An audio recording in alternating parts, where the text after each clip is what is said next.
I never thought much about death before January 13, 2018.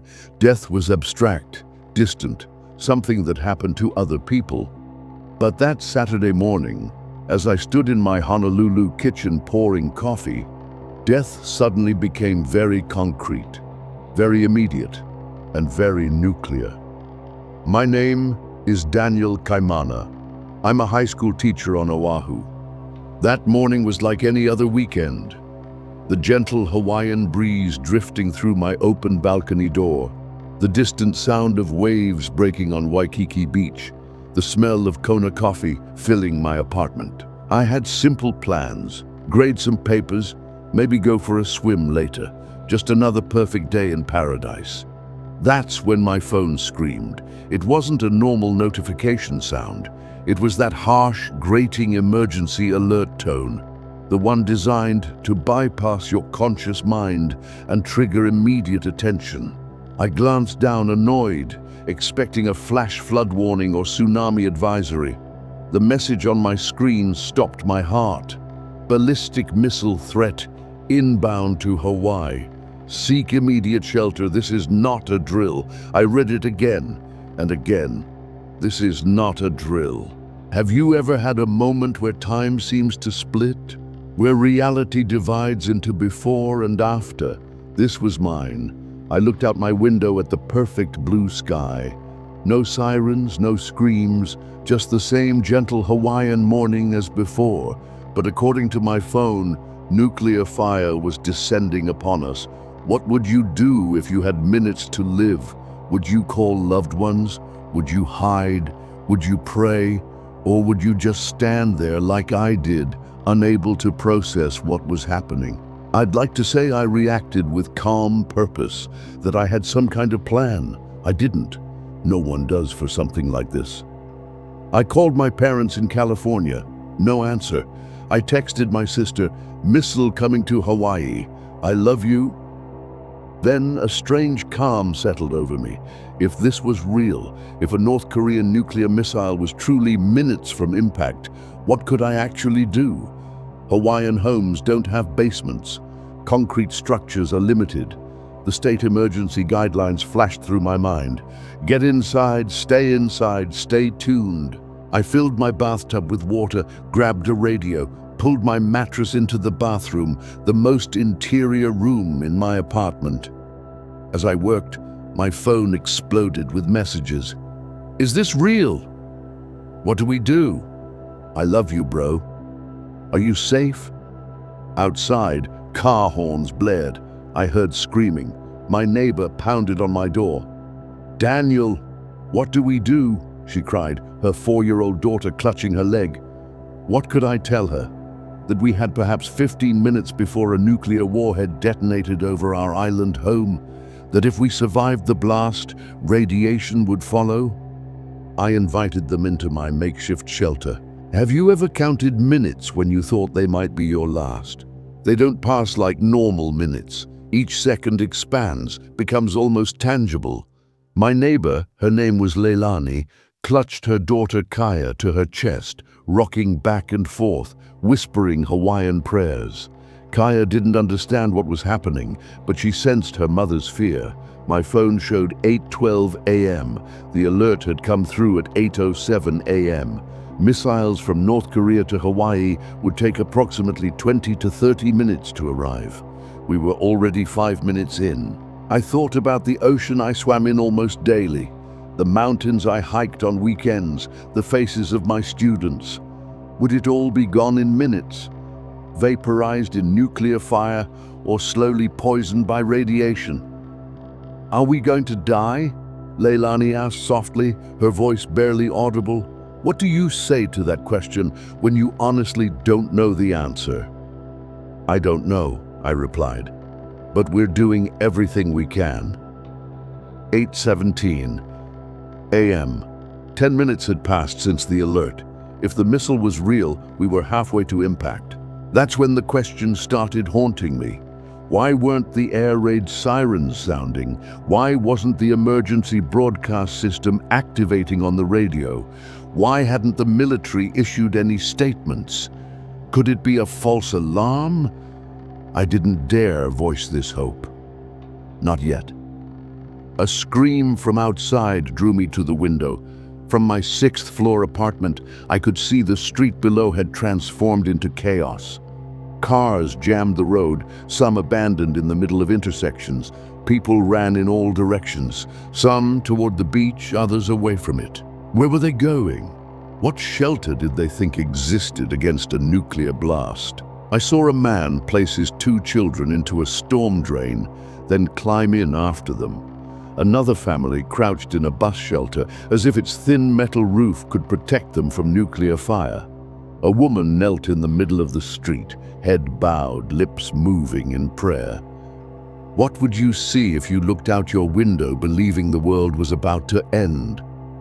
Would it confirm your faith in humanity or destroy it? For me, it was both. I witnessed panic and selfishness, people shoving others aside to reach imagined safety. But I also saw courage and love, strangers helping elderly neighbors, parents shielding children with their own bodies. In what they believed were their final moments, most people sought connection. They reached for each other. They made phone calls. They said, "I love you." 8:25 a.m. 18 minutes had passed. If the missile was real, impact could be minutes away, or seconds. Leilani was texting furiously, still clutching Kaya. Tears streamed down her face. "My husband can't get home," she whispered. "He's stuck in traffic. He wanted to be with us." I realized I was witnessing what could be her last conversation with her husband. Something so private, so devastating, that I turned away. Yet a question burned in my mind. If a missile was truly coming, wouldn't we have heard something official by now? Wouldn't military jets be scrambling overhead? Wouldn't the president have made some announcement? Doubt began to flicker like a small flame. 8:30 a.m., 23 minutes since the alert.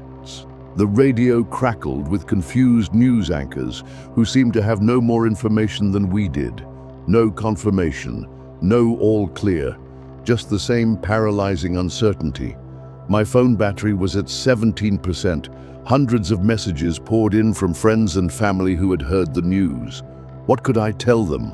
Kaya had fallen asleep on her mother's lap, exhausted from crying. Leilani stroked her hair, her eyes vacant, staring at nothing. "If this is real," she whispered, "do you think it will hurt? For Kaya, I mean." The question gutted me. How do you answer a mother wondering about her child's final moments? "It would be quick," I said. "She wouldn't suffer."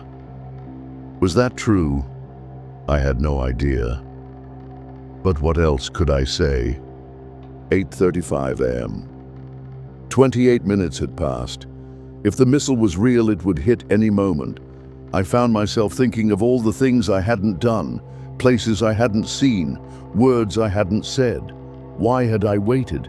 Why do any of us wait to live the lives we want? If I survived this, if we all survived this, would I live differently? Would you? And then at 8:45 a.m., 38 minutes after the initial alert, my phone screamed again. There is no missile threat or danger to the state of Hawaii. Repeat, false alarm, false alarm. Two words that transformed terror into confusion, relief into anger. We later learned that during a shift change at the Hawaii Emergency Management Agency, an employee had clicked the wrong option in a drop-down menu during a routine drill. Instead of sending a test alert to internal systems, he had sent a real alert to every mobile phone in Hawaii.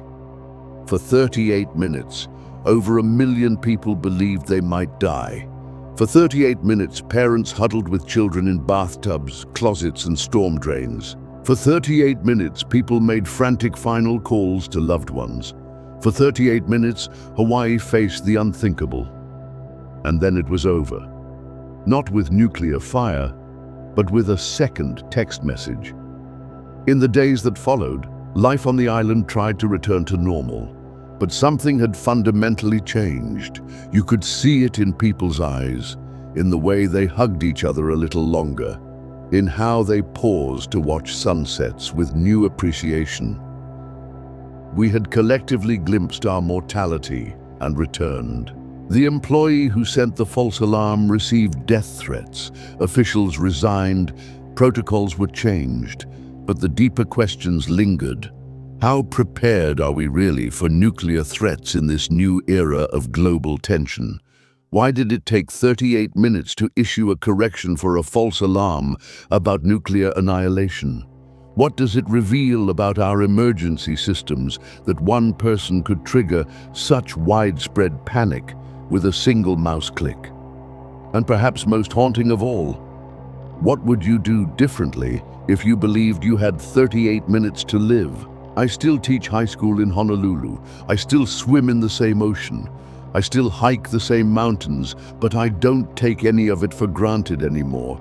Because for 38 minutes, I learned what truly matters when you think the world is ending. It isn't your possessions. It isn't your achievements. It isn't your status. It's who you reach for. It's whose names you call. It's the love you try desperately to express before time runs out. Have you ever thought about what you would do if you received that alert? Who would you call? What would you say? What regrets would suddenly surface?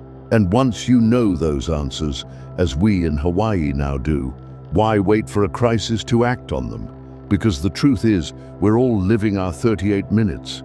Some of us just don't know it yet. And the most terrifying question of all, when your alert eventually comes, and it will in one form or another, will you be ready?